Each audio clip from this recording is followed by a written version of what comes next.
Grabe po insecurities ni Senator Bato de la Rosa sa distribution ng AKAP.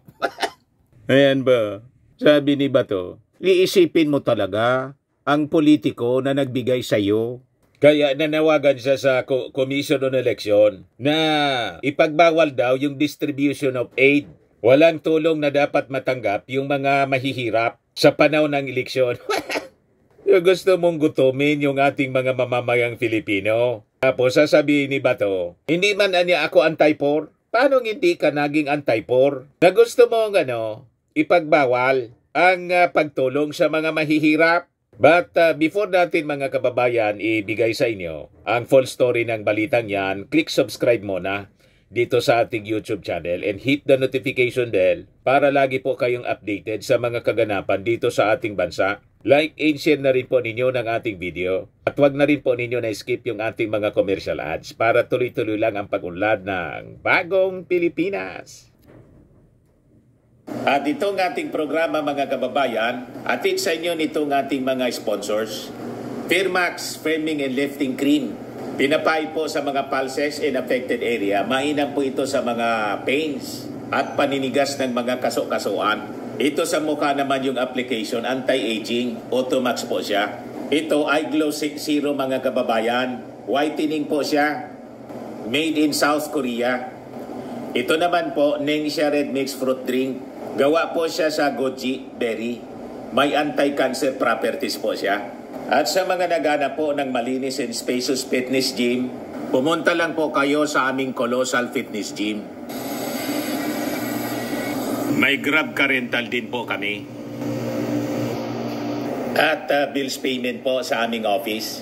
At saka sa mga mahilig po sa mga imported bags, manood po kayo sa live selling ni Madam Eileen Rosales sa kanyang Eileen Closet po. Pati mga shoes, ito yung kanya po. Ito yung kanyang kids. Kita ninyo, napakagandang mga online selling po siya. Si Madam Eileen Rosales. Cellphone number niya po, 773-798-7816. Balikan natin yung ating kwento kasi si Senator Bato po, grabe na yung insecurity. Nene-nervyos na si Bato kasi malamang sa malamang matalo siya sa eleksyon. Kung matatalo po kayo sa eleksyon, hindi po yun dahil sa distribution ng AKAP, ng administrasyon, kundi dahil sa pagkontra ninyo sa distribution ng AKAP, lalo kayong isusumpa ng mga mamamayang Filipino other than yung alliance ninyo kasi sa mga Duterte. Ang pagtatanggol ninyo sa mga Duterte kasi pinapakita ninyo hindi man kayo senador ng Pilipinas kundi senador ni Digong. Diba? Kaya baseless itong mga sinasabi po ninyo. Lalo mong nilulubog yung kandidatura mo rito. Sabi ni Bato, iisipin mo talaga ang politiko na nagbigay sa'yo. Senator Bato de la Rosa has urged the Commission on Elections or COMELEC to prohibit the distribution of financial aid during the upcoming election campaign period. Ibinawal na po ng Commission on Election sa mga kandidato. Walang kandidato ang pwedeng pumunta during the distribution ng mga ayuda tulad ng AKAP, AIX, basta yung mga binibigay po ng DSWD. So ano pa? Hindi ka pa nakontinto. O ngayon, ang gusto mo talaga during the campaign period, walang distribution ng ayuda. Kasi yung nag-approve ng ayuda, yun ang maalala ng mga mamamayang Filipino. Siyempre naman, maalala sila. At kayo, maalala kayo na kumukontra sa ayuda. Tama kayo dito. Isipin mo talaga ang politiko na nagbigay sa'yo. In a media interview, De La Rosa stressed the need for COMELEC to exercise prudence daw in addressing the issue. If COMELEC anya is listening to all of this issue, siguro it would be prudent on their part na ipagbawal talaga ang distribution nitong mga ayuda during the campaign period. The senator clarified that his stance is not anti-poor, acknowledging that the beneficiaries of such aid are often the underprivileged. However, he raised concerns about its potential use for electoral gain. Kita mo, iniisip mo lang yung sarili mo talaga. Paano naman yung nag-approve?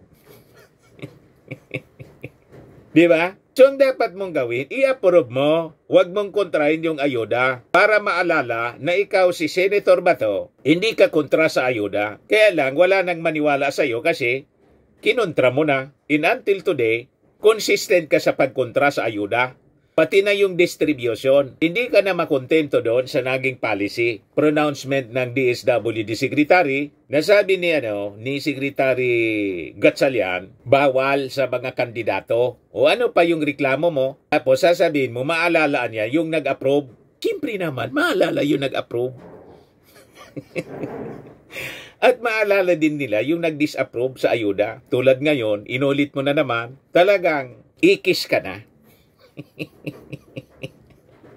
Di ba? Pero napakalinaw naman po. Inalala mo lang yung iyong sitwasyon. Ang rason ng pagbagsak ng iyong ratings kasi na-realize ng mga mamamayang Filipino, hindi ka senador ng mga Pilipino. Senador ka ni Pacquiao, senador ka ni Sara, senador ka ni Digong. O di ba? O di sila lang yung magboto sa inyo. Kami na mga mamamayang Filipino, hindi ka namin iboboto kasi hindi ka man umaakto na senador ng mga mamamayang Filipino. Tama pa ang aming mga desisyon.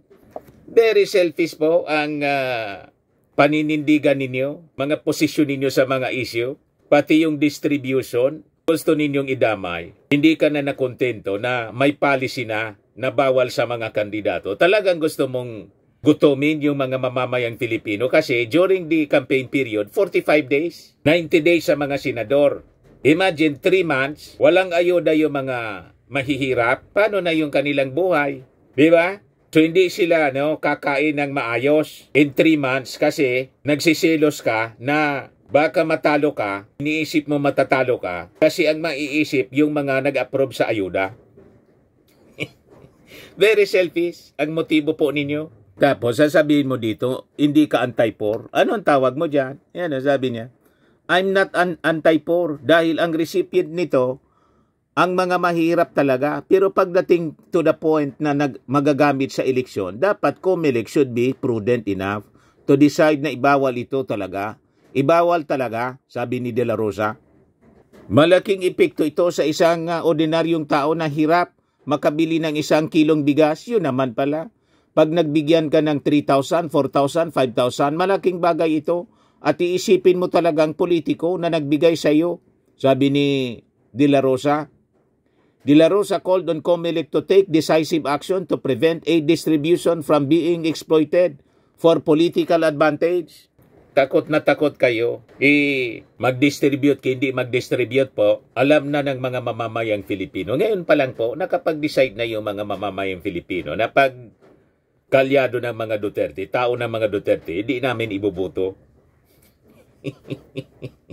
Para tapos na po ang problema. Kasi ang problema ng ating bansa, sa totoo lang, kayo. Ayaw ninyong tumulong. Nanggugulo kayo. Gusto ninyo, kayo ang umupo. Hindi maaari ang ganon. Tapos na po ang panahon ninyo. At yung inyo pong kontrata sa amin, pag-expire sa Mayo, sa Hunyo pala, sa Mayo pa lang, hindi na namin i-renew. Yan ang malinaw. Kaya sabi po ni Saldico, ako Bicol Party List Representative Saldico, huwag ipagkait ang AKAP sa minimum wage earners. 90% na niya of our population or 90 million. Sila po ang nagbabayad ng withholding tax. Sila ang nagtatrabaho ng 16 hours. Sila ang mga nag-ano ng PhilHealth. Sila ang nagbabayad ng PhilHealth. And yet, sila ang underprivileged. Sila yung under-subsidized. Sabi po ni Saldico.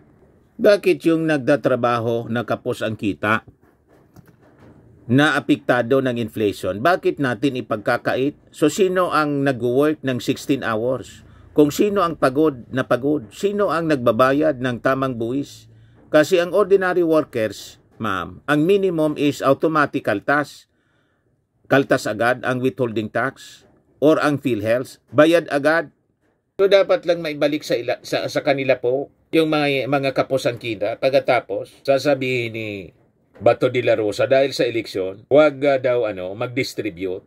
Buti na lang kayo, ang dami ninyo mga donors sa panahon ng eleksyon.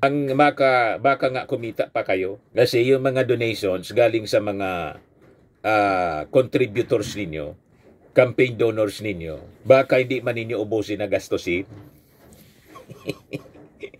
Tama? Ang mangyayari, talo panalo. Talo sa eleksyon, panalo sa pundo. Yan po. Pierde gana, sabi dito sa amin. Pierde gana niya, yung kandidato. Pierde sa, sa eleksyon. Gana sa, panalo. Gana sa pera. Sa mga naghanap ng malinis and spacious fitness gym, pumunta lang po kayo sa aming Colossal Fitness Gym. We also offer Grab Car Rental with our brand new 2023 model ng Toyota Innova. We also accept booking for those who are planning to travel via PAL, Cebu Pacific, and other airline companies, local and international, and bills payment for Meralco Bills, PLDT, Aleco Bills, etc. Ang Colossal Fitness Gym is located at 3rd floor Security Bank Building, Landco Business Park, Legazpi City, Albay. For inquiries, look for Chilon Maravillas. Contact number 0966-802-0949. Yan yung aming Innova. Lagi na pong matao sa amin. Pati mga foreigners po, tingnan ninyo. Mga British tourists sila. Ang lalaki ng katawan na, mga kababayan, nag-gym sa amin. Ito naman po, Indian National. Ito mga mga European sila. Ito naman yung bago naming product na binibenta online, Eye Glow Serum. Whitening po siya galing sa South Korea. Tingnan ninyo yung epekto sa aking anak na architect entrepreneur, Riz Maravillas. For inquiries, look for Riz Maravillas on FB. Ito naman po, Firmax Firming and Lifting Cream. Pinapahid po ito sa mga pulses and affected area. Mainam po ito sa mga pains at paninigas na mga kaso-kasuan. Ito po, Automax Radiant Serum. Sa mukha naman yung application. Anti-aging po siya. You will look 10 years younger than your age. Sa mga cancer patients naman po, baka lang gusto niyo itong itry. Nengxia Red Mix Fruit Drink. Hindi man po siya gamot, food supplement siya. Kaya lang, gawa siya mga kababayan sa goji berry. Yung goji berry may anti-cancer properties. Yung mga inquiries ninyo, dumiretso na lang kayo sa aming messenger sa Facebook para masagot namin agad. Ayos po. Ako po si Dante Maravillas. Bye-bye. God bless.